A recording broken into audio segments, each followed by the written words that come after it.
en Uruguay es a sembrar las bases de una comunidad de práctica docente. Vamos bien, pero hay muchísimas cosas que hay que hacer todavía.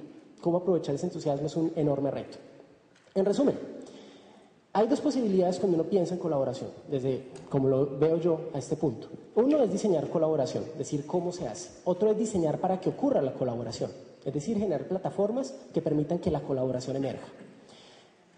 Ahí hay un reto que se puede ver mejor desde lo gráfico. Se trata entonces de pasar no de una cosa que tiene un inicio y un fin, sino pensar en una cosa que tiene una forma de espiral, ¿vale? Que tiene una continuidad no cerrada en el tiempo y que le permite a uno construir permanentemente.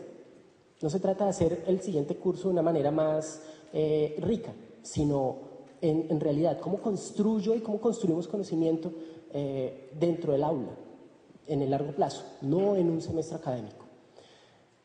Obviamente la investigación tiene muchísimo que aportarnos, hay muchísimo que decirnos, pero creo que todavía hay un reto de llevar esas cosas allí. Hay una perspectiva que yo veo clara, que es esta de pensar en red.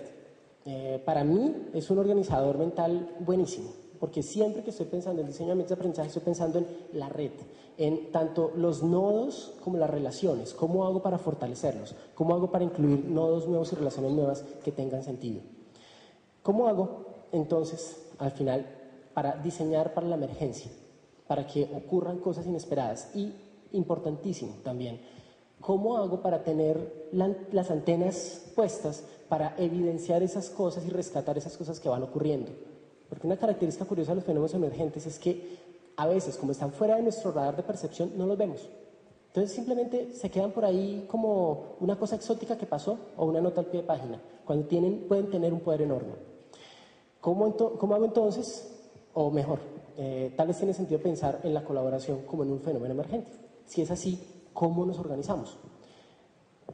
El gran reto para mí es lograr lo que decía Gandhi, ser el cambio que queremos ver en el mundo.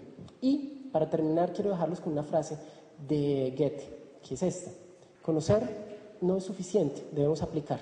Y tener voluntad no es suficiente, debemos hacer.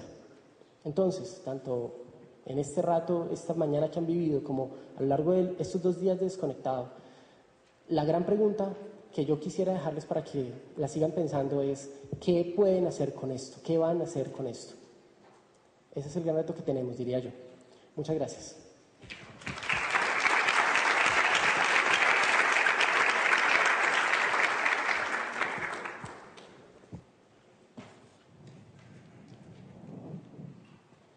Primera pregunta: ¿cómo superar las restricciones jerárquicas del docente para que descentralice el proceso de aprendizaje? ¿Cómo superar las restricciones jerárquicas del docente? Vale. Bueno, primero habría que aclarar a qué nos estamos refiriendo exactamente con restricciones jerárquicas. Si tiene que ver con lo que ocurre en el aula, o sea, cómo superar, digamos, mi lógica de yo soy el que sé, la única respuesta que podría dar es en la práctica. Hay que lanzarse a hacerlo.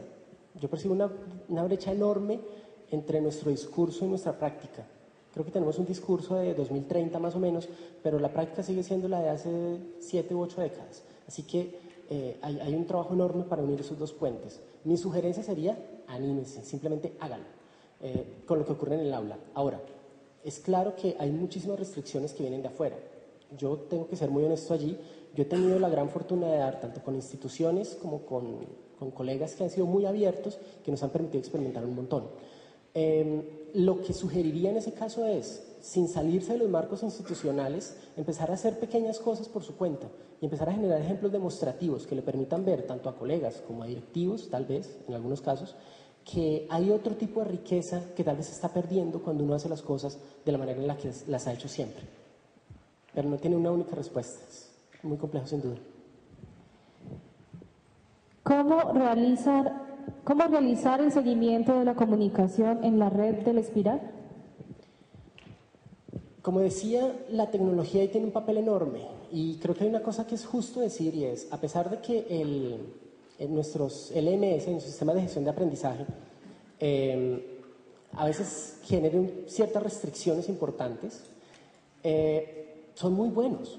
Porque es que nos facilitan el proceso enormemente como docentes, facilitan un montón el seguimiento, la publicación. Meterse en ese tipo de cosas es un poco más demandante, pero al mismo tiempo empieza a generar una riqueza que yo en lo personal no había visto en experiencias dentro de sistemas cerrados, dentro de sistemas centralizados.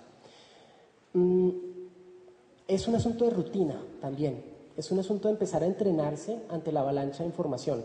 Si la pregunta es sobre seguimiento, por ejemplo, mecanismos como el diario, el curso, ayudan mucho a tener una visión de conjunto de lo que está pasando. Nosotros nos reunimos semanalmente durante 1 hora en línea para conversar acerca de cómo vamos. No es una sesión de clases, sino de monitoreo, de cómo estamos. Así que simplemente el hacer seguimiento rápido a lo que está pasando en los blogs ya le da a uno una mirada de conjunto que se puede aprovechar en ese tipo de sesiones sincrónicas para rescatar temas, apuntalar otros, etcétera. Pero hay mucha cosa por desarrollar ahí todavía, digo yo. Es algo que está en proceso. La articulación de los nodos permite descentralizar la interacción y cómo se crea confianza en ese conocimiento que viene de cualquier parte. Ese es un muy buen punto. Lo que está de fondo es justamente esa idea de descentralizar. Pero miren que descentralizar pasa por 2 cosas. Primera, porque cada cual tenga un espacio personal en el cual pueda comunicar su voz, en el cual encuentre su voz. Si hablamos de descentralización, pero estamos todos en un foro de discusión donde el asunto es un poco menos manejable, no estamos tal vez explotando al máximo lo que podríamos hacer. Así que, por un lado está el fortalecer a cada nodo, como les decía, y cuesta trabajo explicarlo. En los talleres EduCamp, los primeros talleres que hacemos, los que les mencionaba, hay un ejercicio muy simple hay un ejercicio muy sencillo, y ya acabo con esto, que es simplemente que la gente se etiquete con las herramientas que conoce. Eso le permite visibilizar ante otros lo que sabe, con las herramientas tecnológicas que conoce. Entonces yo me pongo una etiqueta que dice Facebook y otra que dice Twitter, en mi ropa. Eso me permite en todo un auditorio visibilizar qué es lo que sé. Pero cuando eso se hace visible, también se genera un mensaje interesante en la cabeza. Ese otro que anda por ahí también tiene algo que enseñarme. No solamente el experto ni el facilitador estrella tiene algo para decir, sino que ese otro individuo también me puede ayudar. Ese simple descubrimiento cambia mucho la dinámica y permite reconocer mejor el aporte que otros pueden hacer. Esto funciona y nos ha funcionado razonablemente en ese tipo de experiencias. Yo no sé, obviamente, si esto será aplicable a todas las áreas del conocimiento. Yo no lo diría, no lo sé. Lo que sí sé es que vale la pena que experimentemos más para que descubramos si funciona o no funciona. Mientras no lo intentemos no vamos a saberlo. Así que hay un montón de experimentación por hacer allí. Y pues yo voy a estar aquí hoy y mañana, así que si alguien quiere acercarse a conversar, con mucho gusto. Muchas gracias de nuevo por el tiempo.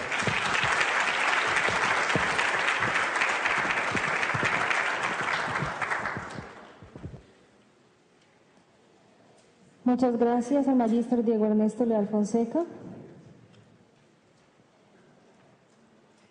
Continuamos con la conferencia Influencia de una propuesta